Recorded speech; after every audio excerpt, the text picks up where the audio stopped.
What's up mga ka-chismakers? So panibagong araw, panibagong video naman tayong gagawin. So guys, kung bago ka pa lang sa aking YouTube channel, so mag-subscribe ka and click the bell para updated ka sa mga video namin. So yan guys, at uuwi ko lang dito sa Batangas. Yan. So pag uwi ko dito, nagtabasan na ng tubo. Kung tawagin po, anyan po ng tubo. So yan guys, tuturuan namin kayo kung paano mamangos or kumain ng tubo. So yan guys, habang kumukuha ng tubo yung kasama ko, and then pakikita ko po sa inyo kung paano siya kainin at alin sa part ng tubo kung alin ang pwedeng itapon or pwedeng kainin. So guys, balikan na namin kayo mamaya. Bye-bye! So nga guys, andito yung dalawang tubo. Pwede at saka yung hindi pwede. Nakikita naman po guys, ang pwede, makikita naman green na green, tapos napakataba niya guys. And then, tama natin ito tatulupan ang titikman. So sabi ng iba, pag tumataba or ganitong kulay green, matamis. Pero guys, kung nakikita naman sa isang ito yung bawal din kainin. So nasa inyo rin yung kung kakainin nyo. Ngayon nakikita nyo guys, magkaiba siya. Mas kulay dilaw or parang bulok na. Ito tinatawag dito sa Batangas na talanding tubo. Talanding tubo. Guys, napakapayat niya. And then kung titikman natin dito sa dulo, tikman natin saka dito ha. Matamis din siya guys. Kaso napakaliit, napakapayat. So hindi to masyadong approve sa ating mga tiyan.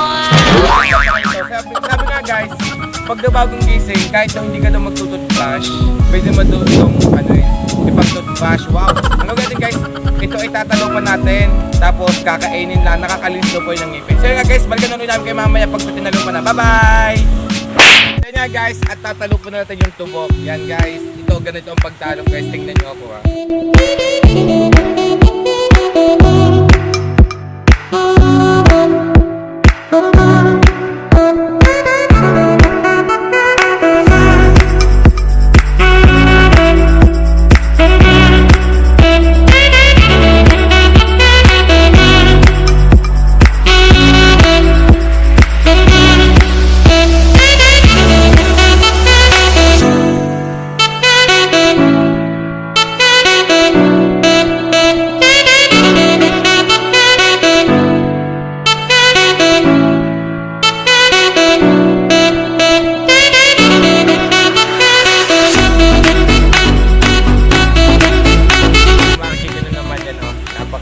Napakaputi na niya. And then pwede ito siyang kainin. Yan, kakagatan mo lang.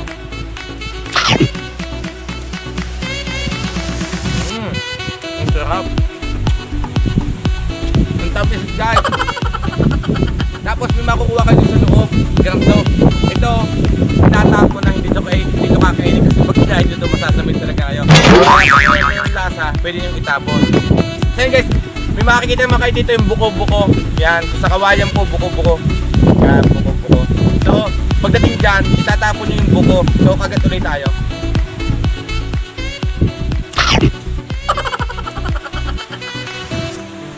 Kahit hindi na nakakaya sa probinsya, napakasarap, napakatamis guys.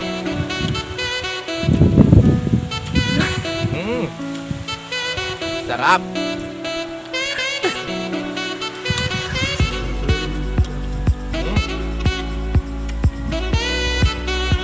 Napakasarap guys, ang tamis, parang asukal.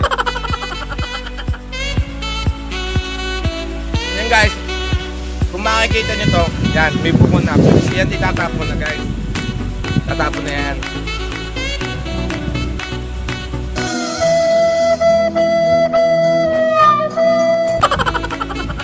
Yan to. Itatapon na to guys, kasi hindi ito makakagat kasi napakatigas kasi buko na. So panabago na naman tayo.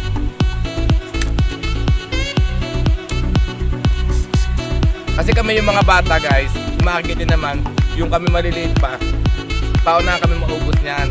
Tapos pahabaan, pajabakan tapos dyan, kaya ganun na doon.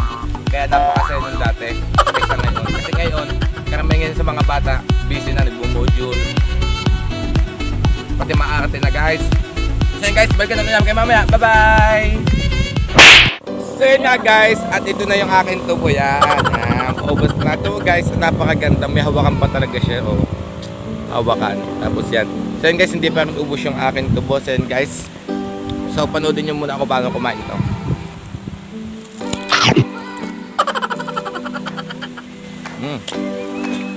Ang sarap guys. So guys, tuturuan ko kayo kung paano kumuha ng tubo. Kukuha kayo ng tubo guys. Doon po kayo kukuha sa pinakagitna ng tubo. Kahit makati siya, napakatamis. Kasi guys, pag nasa gilid po, kasi po pag nasa gilid marumi guys. Parang ginagawa nila CR or tawagin natin taihan nung tayong suso. Guys, pasensya na po sa mga nakain dyan guys ha. So guys, ini-expect ko naman din po talaga na mamalis na yung amin na kontubo kasi po gitna po guys. So nagtagal din po kami nung bago dumating yung aming dalawang pinapakontubo. So yan guys, balik ko na lang kayo mamaya. Bye bye! So yan nga guys, at pauwi na kami and natapos na rin po guys. So pasensya na po kung di namin sa inyo pinakita yung pag-ubos ng aking tubo. So yan guys, maraming salamat po sa inyong panonood. So thank you for watching! Bye bye!